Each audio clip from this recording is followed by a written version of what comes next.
So in this problem, we have a mass that's attached to some cylindrical like pulley thing, and we are told that I forget what we're given. I should probably pull the problem itself up.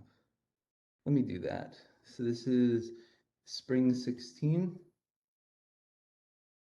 Here we are. So yeah, oh, we're just given the values of everything. We're given small m, which is the mass of the cylinder, is 2 kilograms, and big M is 4 kilograms. But the first thing that we do is we do it all symbolically. So step one, I drew the free body diagram, which isn't a particularly complicated free body diagram. Big M is experiencing a tension upwards and mg going downwards.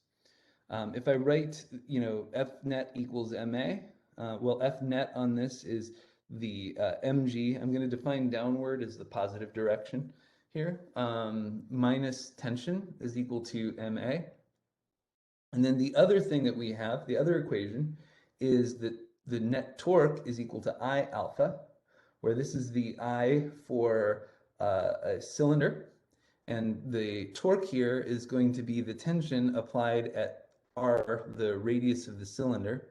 And I actually right off the bat can cancel that R with one of the two R's in this R squared.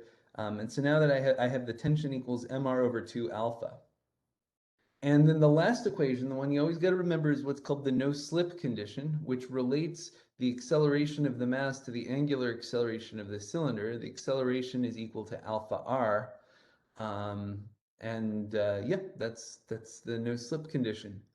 So if we take this equation 3 and we substitute it, so we have mg minus t equals ma, and then we have this equation, and now we're going to substitute the no-slip condition into equation 1, and so we now have that mg minus t equals m times alpha r, because what we want to solve for in the end is alpha.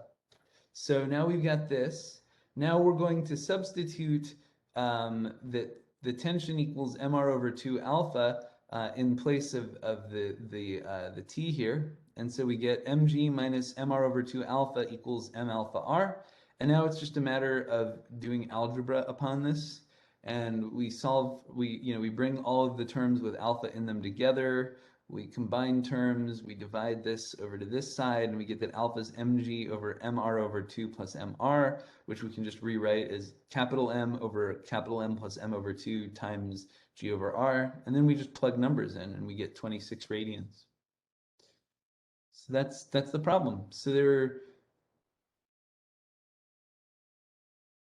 so somebody's asking on equation 2, does torque equal the tension times the radius? Yeah, that's the I mean, it's effectively, I should have drawn actually a second free body diagram right here, which is this circle. And well, what's the torque? Well, the torque is the force times the lever arm. And the lever arm is that we're the radius away from the center, and the force is the tension. So this thing is experiencing a net torque of TR, and that's equal to I alpha. And this thing is experiencing a net force, which is mg minus t, which is equal to ma. So those are the two sort of physics equations. And what the no-slip equation isn't so much physics as just a mathematical definition of the relationship of this rotation. That in order for this to rotate through an equal distance to the distance traveled by the mass, we have to relate the angular variables to linear variables. The linear variable has to equal the angular variable times r. So if this unravels by 2 pi, this moves by 2 pi r. That's basically what the no-slip condition is saying.